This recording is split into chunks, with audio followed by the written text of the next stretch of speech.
"You're still here," she said without turning around. "I thought perhaps I dreamed you." "I'm real," I said, joining her at the window. "We both are." She turned to me, and for a moment her eyes were clear and sharp. "That man who called you last night, Richard, you shouldn't trust him, but you shouldn't trust Derek either. They're both using you, Loretta, using us." "What do you mean?" But the clarity was already fading from her eyes. "I wrote it down somewhere. I always write things down now before I forget. But then I forget where I put the notes." She laughed a sound edged with desperation. It's like living in a house where someone keeps moving the furniture. I spent the next hours searching Marie's apartment while she showered and dressed. I found notes everywhere on the refrigerator tucked in books taped to mirrors. Most were mundane reminders. Take pills at 8 a.m.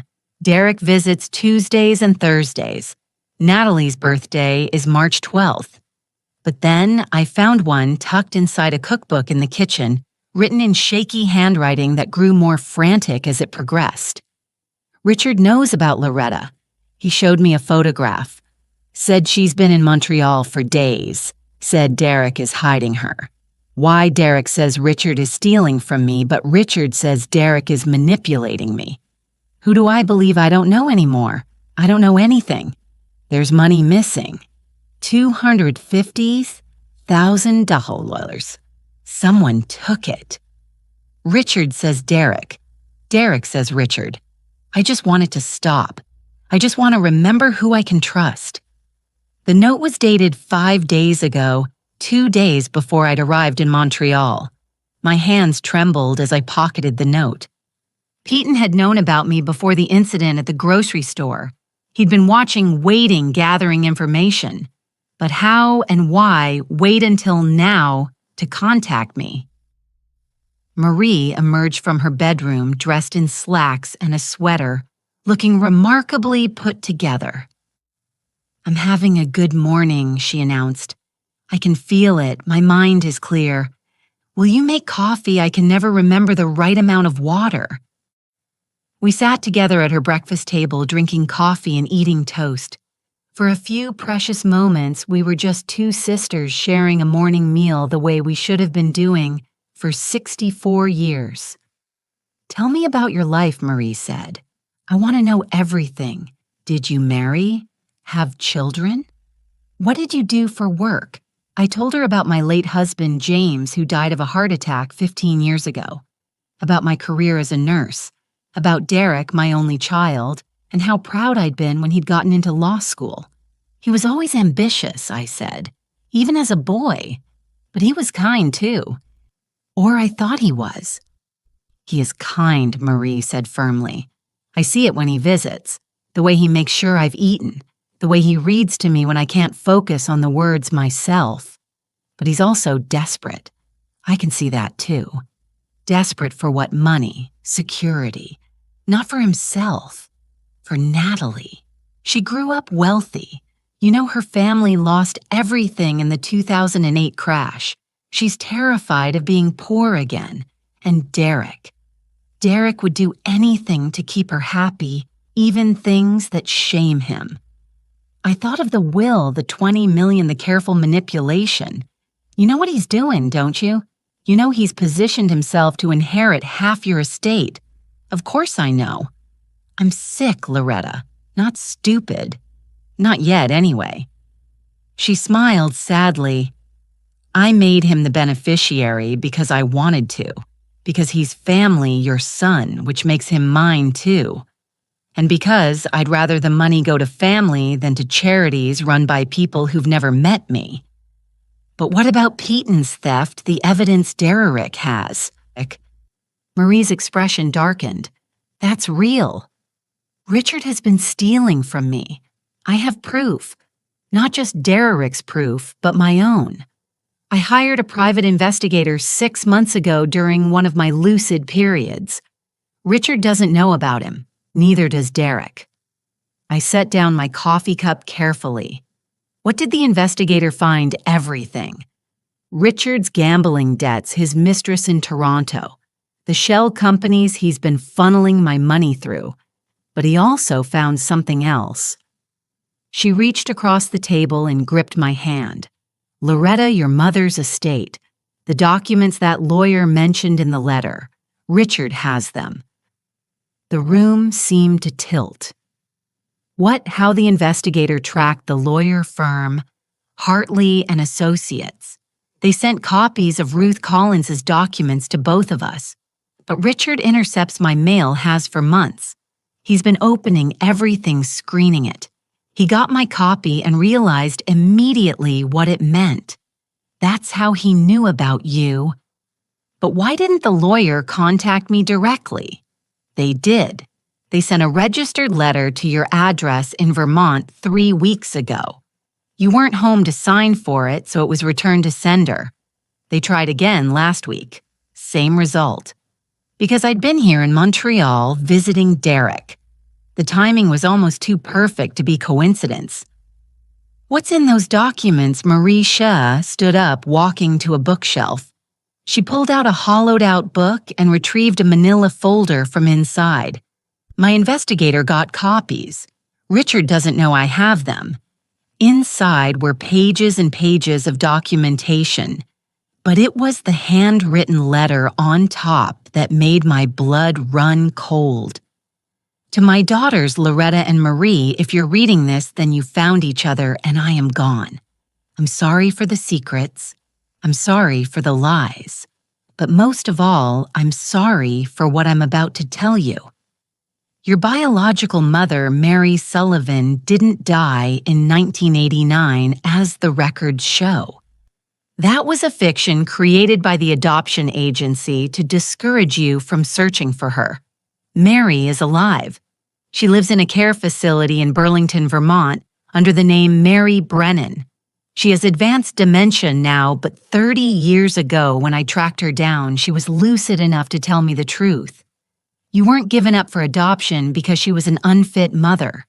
You were taken from her by force by a private adoption ring, run through St. Catherine's Hospital in Burlington. Wealthy couples paid premium prices for healthy white infants, and the hospital found ways to supply them. Mary was 16, unmarried, poor.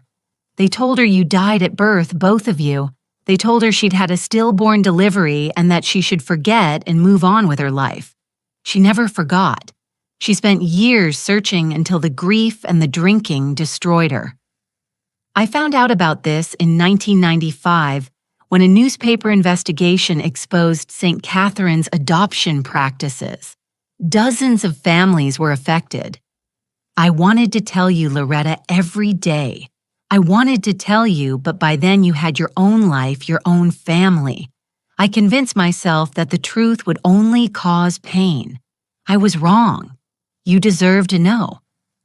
I've left documentation with my lawyer, evidence of the adoption ring, Mary's location, contact information for other families affected. I've also left $50,000 to be split between you and Marie. Not much, but all I could save. Use it to find the truth. Use it to make peace with what was stolen from you. I loved you as best I could. I hope that's enough. Ruth Collins. The letter was dated September 15th, 2025, 2 weeks before she died. I read it 3 times. Tears streaming down my face. Our mother, our birth mother, was alive, had been alive all along, and the adoption that had separated us wasn't a choice. It was a crime. Derek doesn't know about this, Marie said quietly. He thinks the documents are just adoption records, birth certificates. He doesn't know about Mary, about the adoption ring, about the money. But Patton does. Yes. And that's why he wants to meet you. He's going to offer you a deal, Loretta. He'll give you the original documents, the ones that prove the illegal adoption, the ones that could potentially open up lawsuits against the hospital, the state, everyone involved. But in exchange, you'll have to help him. Help him. How testify that Derek has been manipulating me. Sign a statement saying that he's been keeping you away from me, preventing family contact. With your testimony, Piton can have Derek's will inheritance nullified and possibly bring criminal charges. I stood up pacing to the window. Below Montreal was coming to life. Cars filling the streets, people hurrying to work, the normal rhythm of a city that had no idea my world was crumbling. "Why are you telling me this?" I asked. "Why not let me walk into that meeting blind because you're my sister?" "Because we've lost 64 years, and I won't lose more to lies and manipulation." She joined me at the window. "I'm dying, Loretta. Maybe not this year, maybe not next year, but the disease is taking me piece by piece. I don't want to spend what's left playing games with Richard Piton or watching Derek destroy himself with greed. What do you want? I want the truth. All of it. I want to meet our mother if she's still alive enough to know us. I want the people who stole us from her to be held accountable.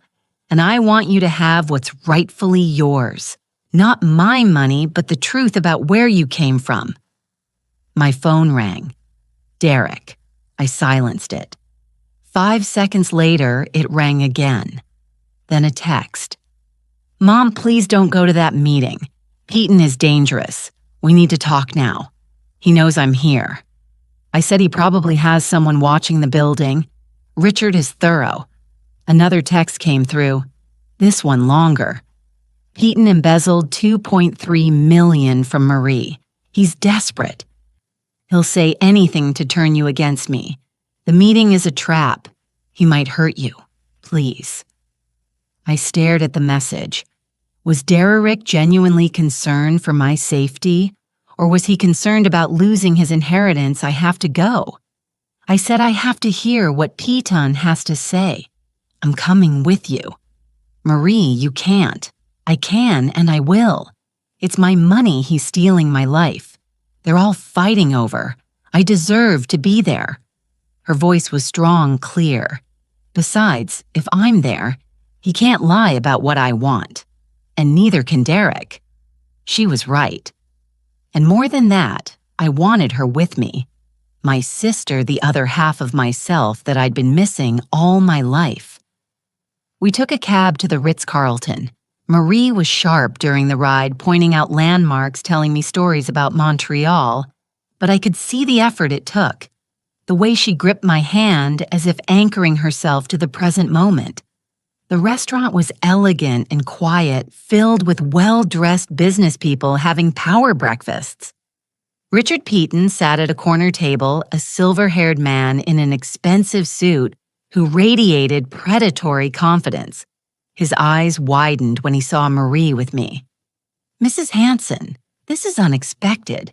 Is it Richard?" Marie's voice was ice.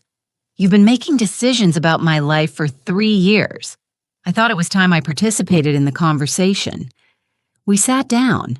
A waiter appeared, but Piton waved him away. "You shouldn't have brought her," he said to me. "My sister goes where I go," I replied. The word sister felt powerful, claiming a relationship that had been stolen from us. Piton's smile was thin. "Very well. Then you'll both hear what I have to say." He slid a folder across the table. Inside are the original documents from Ruth Collins's estate. Everything about the adoption ring, about your biological mother, about the money she left you. I'll give you all of it, free and clear. In exchange for what?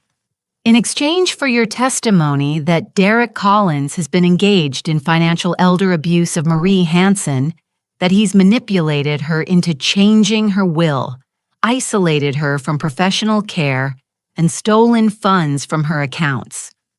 "Derek hasn't stolen anything," Marie said firmly. "Hasn't he?" Piton pulled out another folder.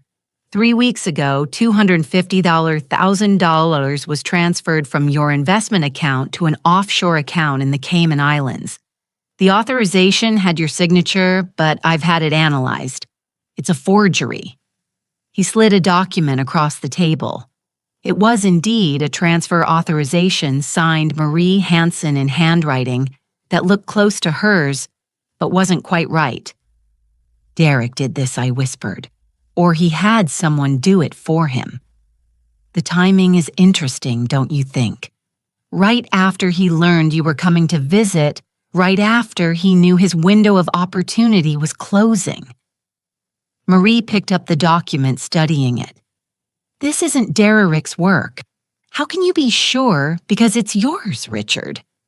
She looked up at him with absolute clarity in her eyes. I recognize the mistakes. You always make my M too looped, and you never quite get the angle right on my W. Derek would have been more careful. Peyton's face went very still. That's absurd. Is it because my private investigator has samples of your forgeries going back 2 years? You've been practicing my signature, getting better at it, but you're still not perfect. I watched the color drain from Peyton's face, watched his careful control slip. You're confused, he said, his voice hardening. The Alzheimer's makes me forgetful. Not blind, not stupid. Marie placed both palms flat on the table. Here's what's going to happen, Richard. You're going to give Loretta those documents, all of them, with no conditions. You're going to resign as my financial advisor today, and you're going to return every penny you've stolen from me, or I'm going to have you arrested. You have no proof. I have an investigator's report documenting every theft. I have bank records, handwriting analysis testimony from your assistant, who you pressured into helping you. I have everything, Richard. I've had it for months. I was just waiting for the right moment to use it. Peyton stood up abruptly, his chair scraping against the floor. Several diners looked over. You're making a mistake, he said quietly. Derek is using you. When he gets his hands on that inheritance, you'll never see him again. Maybe Marie said, but that's my choice to make, not yours. And the documents about Loretta's adoption. You think I'll just hand them over now? You will, I said. Finding my voice. Because if you don't, we'll add obstruction and blackmail to the list of charges. Those documents belong to me. They're part of my mother's estate. Withholding them is a crime. Peyton's eyes were cold with fury. You have no idea what you're doing. That adoption ring there are powerful people who don't want that exposed. People who will make your life very difficult if you start asking questions. Is that a threat? Marie asked. It's a warning for both of you. He leaned down, his voice dropping. You think Derek is the villain here. At least he genuinely cares about you, Marie, in his own twisted way. The people who ran that adoption ring, they're still out there, still connected, still powerful, and they will not appreciate you digging up the past. He threw a business card on the table. When you're ready to be reasonable, call me. The documents will be waiting, but don't wait too long. Your window of opportunity is closing faster than you think. He walked out, leaving us sitting in stunned silence. Marie's hand was shaking now, her moment of clarity fading. Loretta, why are we in a restaurant? Are we celebrating something? My heart broke. Yes, I said gently. We're celebrating finding each other. Oh, that's nice. She smiled, vague and distant. Did I have breakfast? I can't remember. I helped her to her feet, guiding her out of the restaurant, but my mind was racing. Peyton's warning echoed in my head. Powerful people still connected, still out there. My phone buzzed. Derek, where are you? I'm at Marie's apartment. We need to talk about Peyton right now. And beneath that, a text from an unknown number. Stop asking questions about St. Catherine's Hospital. This is your only warning. I looked down at my sister, already forgetting where we were. Forgetting our confrontation with Peyton, forgetting everything but the present moment. Somewhere in Vermont, our birth father lived in a care facility not knowing her daughters were alive. Somewhere in Montreal, my son was either a hero or a criminal, and I still couldn't tell which. And somewhere in the shadows, people who had built fortunes on stolen babies were watching. I had walked into this thinking it was just about family secrets, and inheritance disputes. I was beginning to realize it was so much more dangerous than that. Derek was pacing Marie's living room like a caged animal when we returned. Natalie sat on the couch, her perfect composure finally cracked. Mascara smudged under her eyes. "Where have you been?" Derek's voice was ragged. "I've been calling for 2 hours. Do you have any idea how worried he stopped when he saw Marie's confused expression? What happened? Is she okay?" "She's tired," I said, guiding Marie to her bedroom. "We had breakfast out. She needs to rest." "Breakfast?" "Mom, you met with Peyton, didn't you?" "What did he say?" "What did you tell him?" "Rest first." I said to Marie, helping her onto the bed. "We'll talk later." "But we just woke up," Marie protested weakly. "Didn't we?" I kissed her forehead in an instinct that felt both foreign and completely natural. "Just a short nap, sister." Her eyes widened a flash of recognition. "Sister? Yes, I have a sister now. I need to remember that." I need to. But sleep was already pulling her under. I closed the bedroom door and turned to face Derek and Natalie. The time for secrets was over. "Sit down," I said. "Both of you." Something in my voice made Derek obey immediately. I pulled out Marie's notes, the investigator's report, Ruth Collins's letter, and laid them all on the coffee table, like evidence at a trial. "Before you say anything, I want you to understand something," I began. "I know about the private investigator Marie hired. I know about the adoption ring. I know about our birth mother being alive. I know about Peyton's forgeries and his gambling debts and every penny he's stolen. And I know about the $250,000 that went missing 3 weeks ago." Derek's face went white. "Mom, I can explain. Can you?" Because here's what I think happened. I sat down across from them, channeling every ounce of authority I'd developed through 40 years of nursing, of managing crisis, of making life and death decisions in emergency rooms. "I think you found out about me before I came to Montreal. I think you knew the lawyer had sent documents to both Marie and me, and I think you panicked. That's not let me finish." My voice was still. "You panicked because you realized that if I found out about Marie, if we connected, your carefully constructed plan would fall apart. So you did 2 things. First, you made sure I was here visiting you. When those registered letters arrived at my house in Vermont, you extended my visit, kept me busy, made sure I wasn't home to receive them. Natalie's sharp intake of breath told me I'd hit the mark. Second, you moved money, a lot of money, out of Marie's accounts, not to steal it, to protect it. Because you knew Peyton was about to make his move, and you wanted assets secured somewhere he couldn't touch them." Derek's jaw worked silently.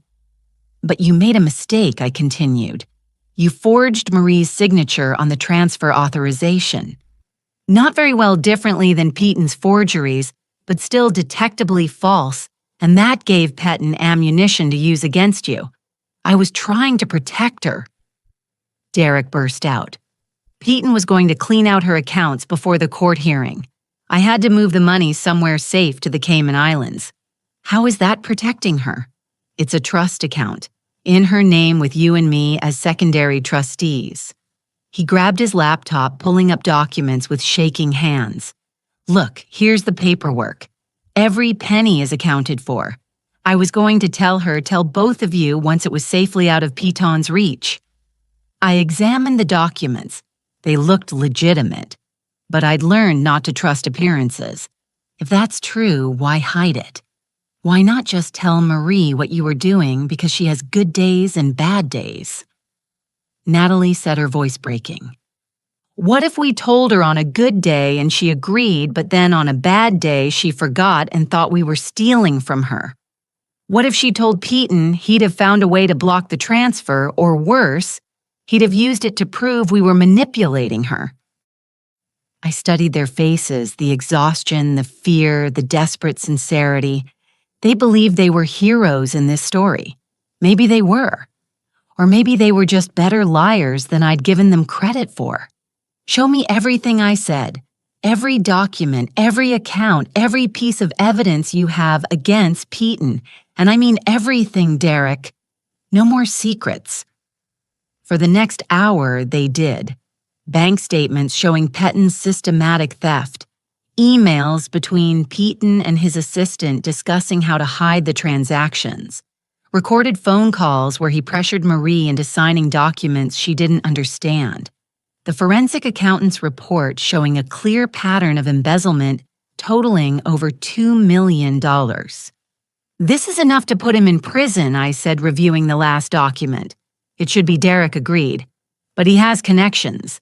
His brother-in-law is Judge Harrison Mitchell. His lawyer is Peter Drummond, who's defended half the wealthy criminals in Montreal. Without Marie as a credible witness, without someone who can testify to the personal impact of his theft, the case might not stick. And that's where I come in. Derek looked up surprised. What? That's what you've been planning all along, isn't it? You need me not just as Marie's sister, but as a credible witness who can testify about her mental state, about Peyton's behavior, about the impact of his theft on a family that's already been torn apart. The guilty look on his face was answer enough. I stood up, walking to the window. Outside, Montreal gleamed in the afternoon sun, beautiful and indifferent to the dramas playing out in its buildings. Here's what's going to happen, I said, turning back to them. Tomorrow we're going to do exactly what you've been planning. We're going to expose Peyton, but we're going to do it right with full transparency, with Marie's consent on one of her good days, and with legal representation that isn't connected to anyone involved in this mess. Mom, I'm not finished. In exchange, you're going to do something for me. You're going to help me find our birth mother. You're going to help me track down every person involved in that adoption ring. And you're going to accept that when this is over, whatever Marie decides about her will, whether she keeps you as a beneficiary or removes you entirely, we're going to respect her decision without argument. Of course, Derek said quickly, I never. And one more thing, I pulled out my phone, opening the text from the unknown number.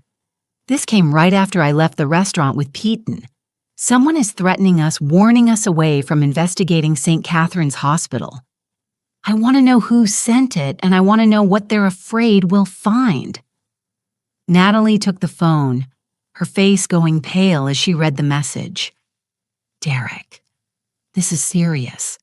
These people, whoever ran that adoption ring, they're still out there, which is exactly why we need to move fast, I said, before they realize how much we know, before they have time to destroy evidence or silence witnesses. Derek stood up, and for the first time since I'd arrived in Montreal, I saw something in his face that reminded me of the boy I'd raised, determined, brave, and yes, genuinely caring. Okay, he said, but we do this together as a family. No more secrets. No more secrets. I agreed. A sound from Marie's bedroom made us all turn. She stood in the doorway, her hair mused from sleep, her eyes clearer than I'd seen them all day. I heard everything, she said quietly. The walls aren't as thick as you think. We froze, uncertain how much she'd understood, how much she'd remember. You want to know what I think? Marie walked into the room, her posture straight, her voice steady. I think Derek is greedy and manipulative and made terrible choices. I also think he genuinely cares about me and was trying to protect my money from a thief. Both things can be true.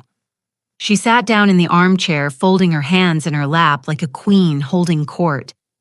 I think Loretta is angry and hurt and doesn't know who to trust.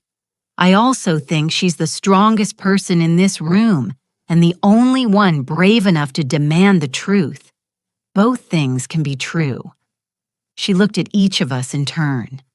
And I think I'm dying slowly, piece by piece. And I'd rather spend what's left of my good days finding out where I came from than fighting over where my money goes. So here's what we're gonna do. She pulled out her phone, dialing a number from memory. Hello, Joe. It's Marie Hansen. Yes, I know it's been a while. Listen, I need you to come to my apartment tonight, 7:00. Bring your recording equipment and your notary stamp. We're going to do this properly. She hung up and smiled at our stunned faces. Joe Rothstein, my lawyer, my real lawyer, not the one Peyton kept pushing me toward. I hired him 6 months ago on the same day I hired the investigator. I've been preparing for this moment for a long time. You've been playing us, Derrick whispered. All of us this whole time. Not playing, planning. Marie's smile was sharp. Did you really think I'd let my disease rob me of control over my own life? I might forget what I had for breakfast, but I haven't forgotten how to protect myself. She stood up, walking to a locked cabinet I'd noticed earlier, but hadn't questioned. She pulled out a key from her pocket. She'd been keeping it on her person the whole time and opened it. Inside were dozens of file folders, all meticulously labeled. Peyton evidence, Derrick investigation adoption records, St. Catherine's Hospital, Mary Sullivan Brennan. I've been documenting everything Marie said. Every conversation, every visitor, every lucid moment I could manage. Yes, I have Alzheimer's. Yes, I'm getting worse, but I'm not helpless and I'm not anyone's victim. She pulled out a folder labeled Tonight's Meeting and handed it to me. Inside was an agenda typed up and printed outlining exactly what would happen at the meeting with her lawyer. We're going to do several things tonight, Marie said. First, we're going to file a formal complaint against Richard Patton, with the police complete with all the evidence I've gathered. Second, we're going to execute a new will, one that's properly witnessed and can't be challenged. Third, we're going to give Loretta full access to all the adoption records and my investigator's findings. And fourth, we're going to create a legal framework for what happens when I can no longer make my own decisions. Marie, I started. I'm making you my power of attorney, Loretta, not Derrick, not Natalie. You're my sister, my blood, and you're the only person in this room who hasn't lied to me. Derrick's face crumpled. Aunt Marie, I never meant I know what you meant. I know you were trying to help, but you also wanted that money, Derrick. Don't insult me by pretending otherwise. She softened slightly. You're still in the will a generous amount enough to secure your future. But the bulk of my estate is going into a trust that Loretta will manage with explicit instructions on how it's to be used. She turned to me for finding our mother, for exposing the adoption ring, for helping other families torn apart by those monsters, and yes, for Alzheimer's research, so maybe someday other families won't have to go through this. Tears streamed down my face. You're giving me everything. I'm giving you a mission. There's a difference. She took my hands. We have so little time, Loretta. Maybe a year of good days scattered among the bad ones. I want to use them for something that matters. I want to know where I came from. I want to meet our mother if she can still recognize us.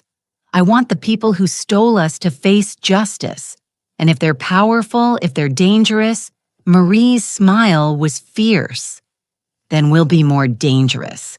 We've spent 64 years not knowing each other. I'm not going to spend what's left being afraid. The intercom buzzed. Derrick checked the security screen and went pale. It's the police. 2 detectives already. Natalie's voice pitched high with panic. I called them this morning, Marie said calmly. Before Loretta and I went to meet Patton, I told them I had evidence of financial elder abuse and wanted to file a formal complaint. They said they'd send detectives this afternoon. She walked to the intercom and pressed the button. "Send them up, please." Derek looked at me, his eyes desperate. "Mom, you made your choices, Derek. Now we face the consequences together as a family." The knock came at the door. Marie opened it to reveal two detectives, one middle-aged woman with kind eyes, one younger man with a notebook. "Mrs. Hanson.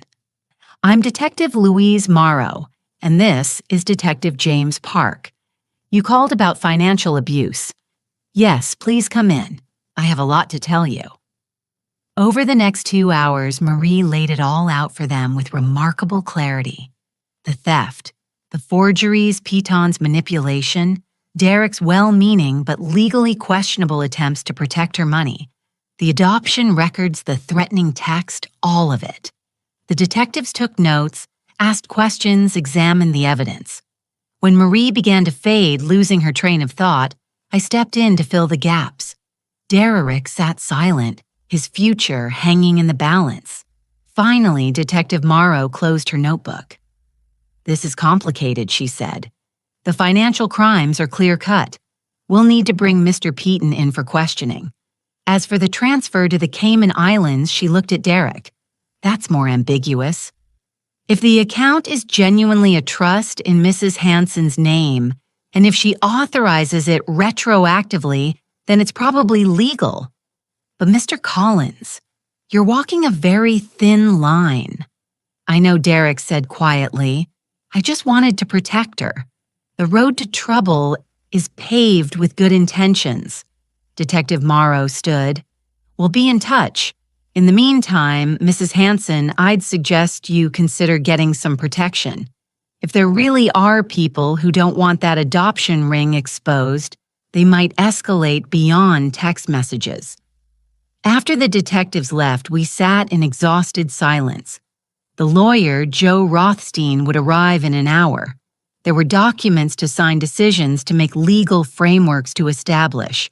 But for this moment, we just sat.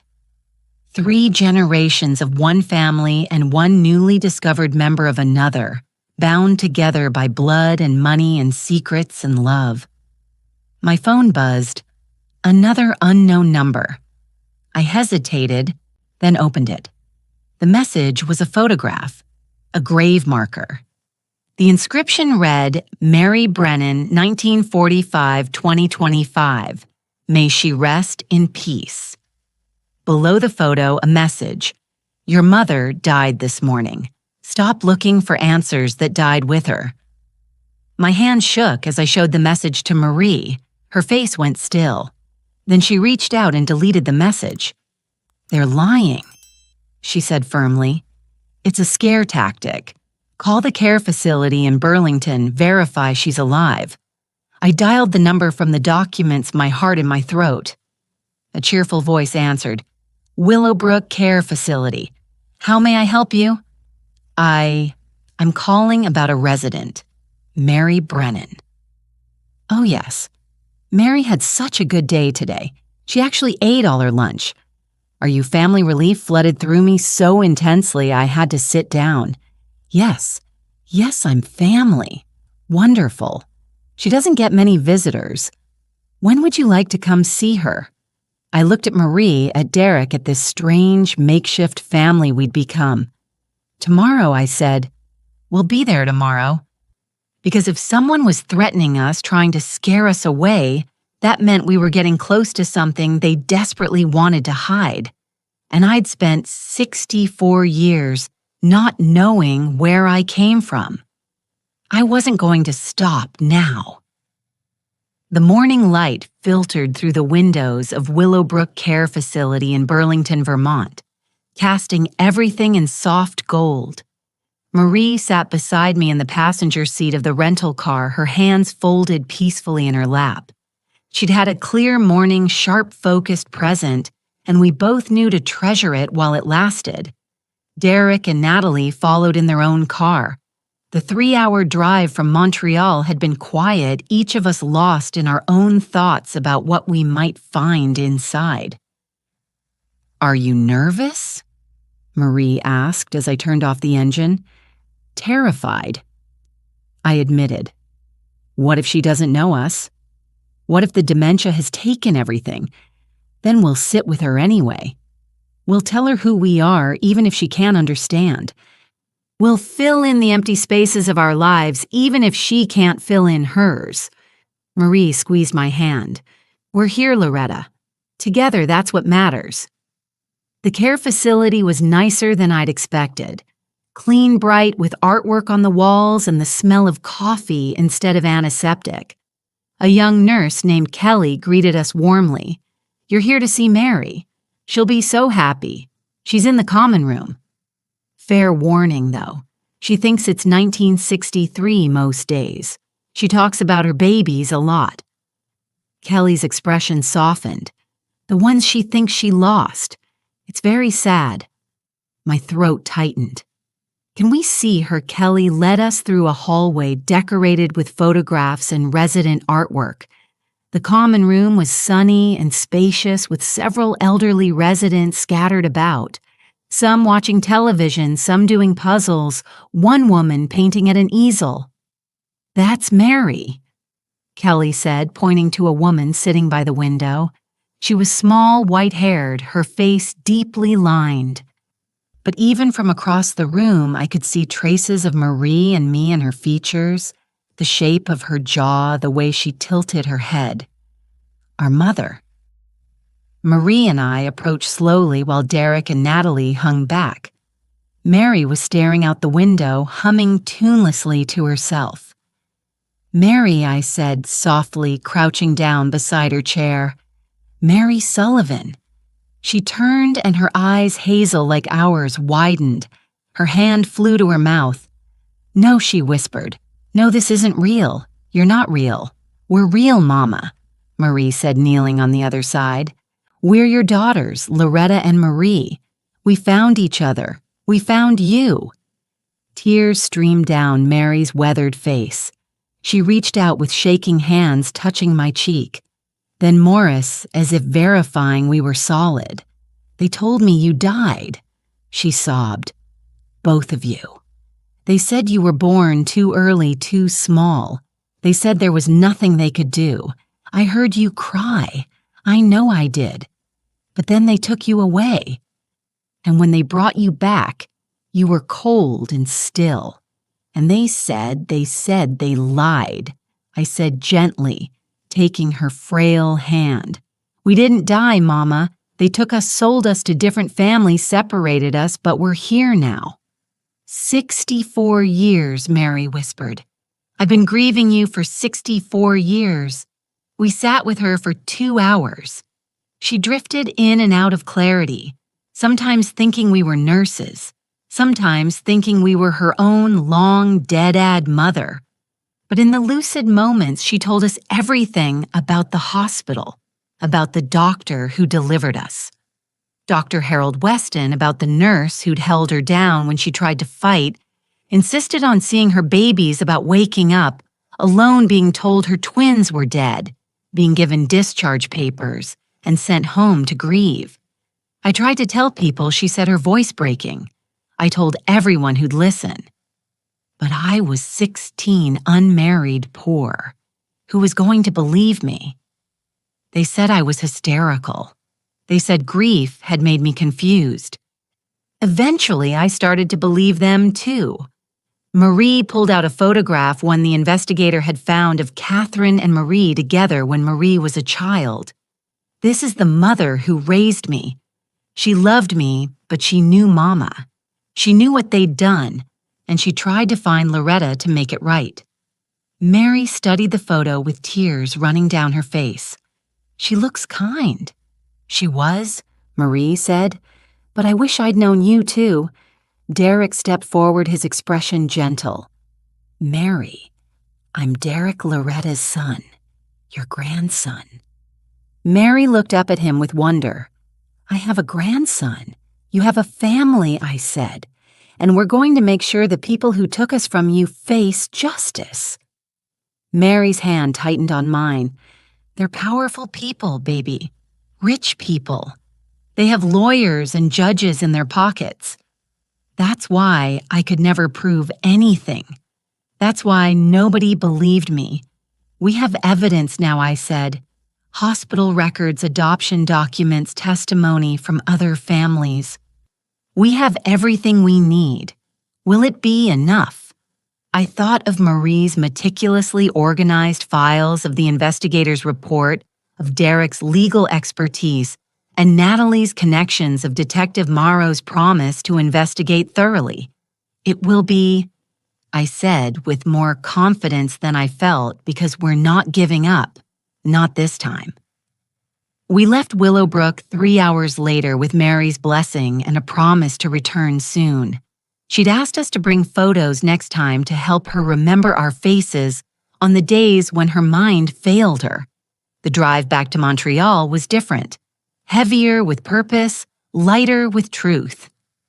What happens now? Natalie asked when we stopped for gas. Now we fight, I said simply. For Mary, for every family the adoption ring destroyed, and for ourselves. Back in Montreal, Marie's lawyer, Joe Rothstein, had news. Richard Peaton had been arrested that morning on multiple counts of financial fraud and elder abuse. His attempts to claim diplomatic immunity through his brother-in-law had failed. The investigation was expanding to include his other elderly clients. There's more, Joe said, sliding a document across his desk. We've identified 3 other lawyers and 2 judges who were involved in the adoption ring. Several are still alive, still practicing. With your testimony and the evidence you've gathered, the state is opening a formal investigation. How long will it take? Marie asked. Years, probably. These things move slowly. I don't have years. Marie's voice was calm, matter of fact. So we'd better work fast. Over the next month, we worked with a speed that would have been impossible without Marie's fortune backing us. We hired a legal team. We tracked down other victims of St. Catherine's adoption ring, now elderly themselves, many having never known they were stolen. We organized, documented, built an airtight case. Hey, Marie had good days and bad days. On the good days, she was sharp as ever, directing strategy like a general. On the bad days, I sat with her and told her stories about our mother, about our childhood, that never was about the life we should have had together. Derek threw himself into the legal work with an intensity that bordered on obsessive. I watched him carefully, still uncertain of his motives. But slowly, I began to see that Natalie had been right. He was capable of both greed and genuine love, both manipulation and authentic care. He was in the end human, flawed, and complicated, and trying his best. The court hearing for Peaton came in December. Marie was lucid that day, a gift we didn't take for granted. She testified clearly, calmly about his theft and manipulation. I testified about finding my sister, about the documents he'd withheld, about the threats we'd received. Peaton's lawyer tried to paint us as opportunists, as family members manipulating a sick woman, but Marie's own lawyer produced her meticulously documented files. Months of evidence showing her clear intent and decision even as her disease progressed. The judge ruled in our favor. Peaton was sentenced to 8 years in prison and ordered to repay every penny he'd stolen. But the bigger victory came 3 weeks later. The state attorney general announced a formal investigation into the St. Catherine's Hospital adoption ring. 5 people were indicted, including 2 judges who'd signed the fraudulent adoption papers. The case made national news. Dozens more families came forward with similar stories. Marie and I were invited to testify before a state commission. We sat side by side, 2 elderly women who looked so alike that the commissioners kept getting us confused, and told our story about being stolen, about living 64 years apart, about finding each other despite every obstacle. "What do you want from this commission?" one commissioner asked. I looked at Marie. She nodded for me to speak. Justice for our mother who spent her life grieving children who weren't dead. Accountability for the people who built fortunes on stolen babies. And a promise. A legally binding promise that this can never happen again. That no family will be torn apart by greed and lies the way ours was. The Commission recommended sweeping reforms to adoption procedures, mandatory DNA databases for separated siblings, and a victim compensation fund. It wasn't perfect. It wouldn't undo 64 years of loss, but it was something. In February, Marie's condition worsened. The lucid days became rare, precious gems scattered among weeks of confusion. I moved to Montreal, permanently taking over as her full-time caregiver and power of attorney. Derek visited regularly. We'd settled into an uneasy peace. I would never fully trust him again, but I could see he genuinely loved Marie. The inheritance no longer mattered to him as much. Or perhaps it did, and he just learned to be more honest about it. Either way, we managed. One evening in late March, Marie had a moment of perfect clarity. We were sitting in her apartment watching the sunset over Montreal. "Loretta," she said, her voice strong and certain. "I'm here. I want you to know something. These past months, having you here, knowing you, loving you, they've been the best of my life. Even with the disease taking me piece by piece, even with all the pain of learning the truth, I wouldn't trade these months for anything. Neither would I." I whispered, taking her hand. "I'm scared of forgetting you, of having a day when I wake up and you're a stranger again. Then I'll introduce myself, every day if I have to. I'll tell you you're my sister, my twin, my other half, and eventually some part of you will remember even if your mind forgets, your heart will know." She smiled, tears running down her face. "Promise me something. Anything. When I'm gone, when this disease finally takes the last of me, use the money the way we planned. Find the other stolen children. Help them find each other. Make sure Mary is cared for until the end. And Derek." She paused. "Make sure he's okay, too. He's flawed, but he's family, and family takes care of family. I promise." She leaned her head on my shoulder, and we sat that way until the last light faded from the sky. Marie died on a Tuesday in June, peacefully in her sleep with me holding her hand. She was 64 years old, the same age as the years we'd spent apart. I inherited the bulk of her estate as she'd planned. Derek received a generous trust fund enough to secure his future without making him wealthy enough to be careless. The rest went into the foundation we'd established together, the Sullivan-Hanson Foundation, for adoption, truth, and family reunion. At Marie's funeral, Mary attended one of her rare lucid days.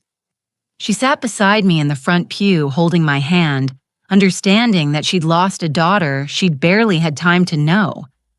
"You'll take care of things," she said. It wasn't a question. "I will, Mama, and I have." In the 3 years since Marie's death, the foundation has reunited 47 families separated by the adoption ring. We funded legal challenges that resulted in 12 convictions of people involved in the scheme. We've established support groups, DNA databases, and advocacy programs. Derek works for the foundation, now head of legal affairs. He's good at it, passionate even. Perhaps Marie's death taught him something about what really matters. Or perhaps he simply found a way to channel his ambition into something meaningful. I don't psychoanalyze it too much anymore. I visit Mary every week. She rarely remembers who I am now. The dementia has progressed too far. But I sit with her anyway, holding her hand, telling her stories about her daughters. Sometimes, just for a moment, recognition flickers in her eyes. I'm 67 now, my hair is completely white, my hands are marked with age spots, and I move slower than I used to. But I've never felt more powerful because I learned something through all of this. Age isn't weakness. Experience isn't obsolescence. The years I've lived, the pain I've survived, the wisdom I've accumulated, these are weapons more potent than youth, or strength, or money. I outmaneuvered Piton not through force but through patience and intelligence. I navigated my son's deception not through confrontation but through strategic revelation. I honored Marie's legacy not through grand gestures but through steady, determined action. They underestimated me. Peyton, the people who sent those threatening texts, even Derek in his own way. They saw an elderly woman and assumed she could be controlled, dismissed, frightened into silence. They were wrong. Last week, I received a letter from a woman in Oregon. Her name is Patricia, and she's 62 years old. She just discovered through DNA testing that she has a twin brother in Maine. They were separated at birth through the same adoption ring that took Marie and me from our mother. I don't know where to start, she wrote. I don't know how to find him, how to make sense of any of this. Can you help? I sat in Marie's apartment mine now, though I still think of it as hers. And wrote back. Yes, I told her. We can help. That's what we do. Because this is what 67 years of life has taught me. You can't change the past, but you can refuse to let it define your future. You can't undo injustice, but you can fight like hell to prevent it from happening again. You can't restore lost years, but you can make the remaining ones count. I spent 64 years not knowing I had a sister. I spent 6 months knowing her. It wasn't enough time. It would never have been enough time, but we made it matter. Every family we reunite, every truth we uncover, every person we help. It's for Marie, for Mary, for all the stolen children and grieving mothers who deserved better. I'm not a young woman anymore. My energy isn't limitless. My time isn't infinite. But I'm not done yet. Not by a long shot.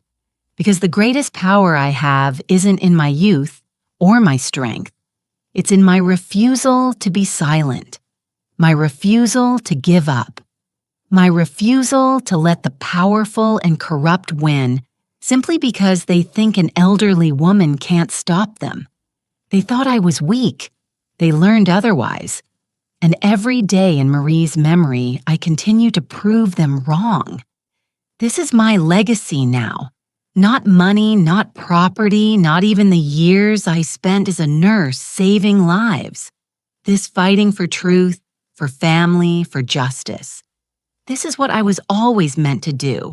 I just needed 64 years a twin sister I never knew I had, and a son's complicated betrayal to finally find my purpose. Better late than never. Better imperfect than incomplete. Better wise than young. I am Loretta Rose Collins, 67 years old sister of Marie Lawson, daughter of Mary Sullivan, mother of Derek Collins, and I am just getting started.